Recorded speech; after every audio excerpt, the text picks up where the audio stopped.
For exercise 2, we will be using the scales. At each station, there is a plank with 2 metal stands, a meter stick, and 2 scales. On these scales, there are 4 buttons: the on button, the unit switch button from pounds to kilograms, the zero or the tare function, and the off button. If the scales do not read 0 and there is nothing on the scales, press the 0 or the tare function to return the scale to 0. Before you begin exercise 2, you'll need to determine the mass in kilograms of 3 things: the plank on the metal stands, yourself, and your partner.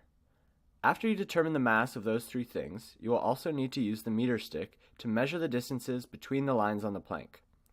For part 1 of this exercise, the procedure asks that one partner lie down on the plank with their feet parallel to the end of the board, while the other partner records the mass shown on each scale.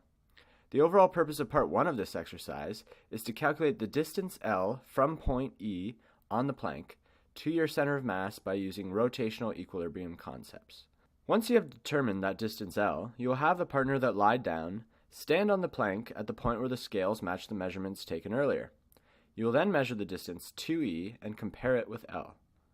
For part 2 of this exercise, it is asked that one person stand on either side of line B with the weight evenly distributed on both feet, while the other person is asked to do the same at line C. You will then record the mass shown on each scale. The overall goal of part 2 of this exercise is to determine the sum of the torques about line D.